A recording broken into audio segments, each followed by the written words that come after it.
Баруун бүсийн ууган их сургууль болох Ховд их сургуулийн 40 жилийн ойг тохиолдуулан Улсын хурлын гишүүн Пүрэв Доржийн санаачилгаар Ховд их сургуулийн бакалаврын хөтөлбөрийн 1-р дүгээр ангийн оюутнуудын дунд шилдэг суралцагч тэтгэлэгт хөтөлбөр зарласан билээ.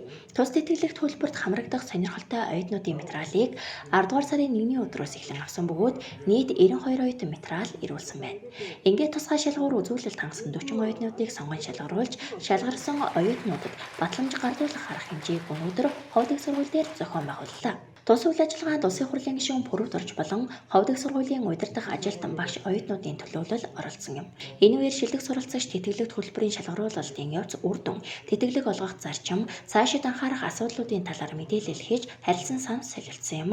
Түүнчлэн Улсын хурлын гишүүн Пүрэв Дорж шилдэг суралцагч тэтгэлэгт хөтөлбөрт хамрагдаж шилдгээр шалгарсан оюутнуудад батламж тус бүр 400 мянган төгрөгийн тэтгэлэг гардуулан өгч сурлагын амжилт хүслээ. Энэхүү тэтгэлэгт хөтөлбөр нь оюутны сургалтын төлбөрт дэмжлэг үзүүлэх, цаашлаад суралцах хүсэл идэх оролцоог дэмжих даваа талтай болохыг онцлож байна. Энэхүү удаагийн тэтгэлгийн маань зорилго оюутнуудыг урамшуулах, цаашдынх нь сурах, ажиллах үйлсэд нь урам өгөхийн зэрэгцээ Ховд их сургуулийн эзлэлтэнд бас эерэг нөлөө үзүүлэхийн тулд Улсын хурлын гишүүн Пүрэв Дорж маань шилдэг суралцагч тэтгэлгийг санаачлан ивент итгэн зохион байгуулсан юм. Шилдэг суралцагч тэтгэлэгт маань нийт 96 оюутан материалаа өгсөн. Нийт 96 оюутнууд маань эссе бичсэн, голч дүнгээрээ өрсөлдсөн, урлаг спортын авьяасаараа өрсөлдсөн. Мөн олон нийтийн үйл ажиллагаанд хэр идэвхтэй оролцдог вэ гэдгээр өрсөлдөөд 40 оюутан маань нэг оюутан 400 мянган төгрөгийн тэтгэлгийг өнөөдөр гардан авч байгаамаа. Тэгэхээр энэхүү тэтгэлгийг санаачлан ивент итгэн зохион байгуулсан Улсын хурлын гишүүн Пүрэв Дорж болон хамтран ажилласан Ховд их сургуулийн нийт удирдлагууд, Нямсүрэн багш, Цэрэндөө багш нартаа нийт оюутнуудынхаа нэрийн өмнөөс баярлалаа илэрхийлье. Шилдэг суралцагчид тэтгэлэгт хөтөлбөрийн шалгаруулалтыг хийхдээ Ховд их сургууль дээр тусгай ажлын хэсэг зохион байгуулжээ. Тус ажлын хэсгийн бүрэлдэхүүн оюутнуудын сурлагын дүн, амжилт, нийгмийн сайн дурын ажилд хандах хандлага, идэх оролцоо, эссе бичлэг зэргийг харгалзан үзэж, эдгээр 40 оюутнуудыг сонгон шалгаруулснараа онцлогтой. Энэхүү оюутнуудын сурч хөгжих боломжийг өргөжүүлж дэмжиж байгаад оюутнууд талархалтай байна.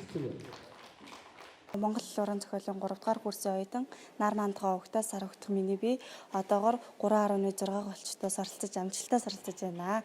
Ингээд Пүрэв Дорж гишүүнийхээ тэтгэлэг таврагсандаа туйлын их баяртай байна. Энэхүү тэтгэлэг маань намайг хурцлж, намайг илүү их нээлж өгөх тийм боломжийг олгосон. Тэгээд цаашдынхаа элсэн орох дүүнертэй болон Ховд их сургуулийн оюутнуудаа энэ тэтгэлэгт хамрагдаараа оролцоороо гэдгийг уриалж байна. Ховд их сургуулийн газар зүйн геологийн нийгмийн газар зүйн байгаль шинжилгээний 4-р ангийн оюутан Түшин Дүр миний би 2012-оос 2016 оны Ховд их сургуулийн удирдах зөвлөлийн дарга асан Улсын хурлын гишүүн Пүрэв Доржийн тэтгэлэг хүртсэндээ туйлын их баяртай байна.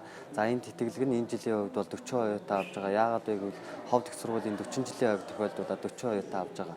Мөн дараа жил 41 оюутан нийт хамрагдах боломжтой учраас нийт оюутан залуус дүүнер маань энэ тэтгэлэгт заавал хамрагдаараа гэж бас хэлмээр байна.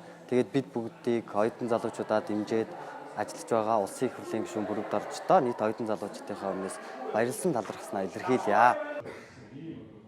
Улсын хурлын гишүүн Пүрэв Доржийн санаачилгаар Ховд их сургуулийн бакалаврын хөтөлбөрийн 1-4 дугаар ангийн оюутнуудын дунд зарласан шилдэг суралцагч тэтгэлэгт хөтөлбөрийг цаашид жил бүр хэрэгжүүлж оюутан суралцагчдыг дэмжин ажиллах юм байна.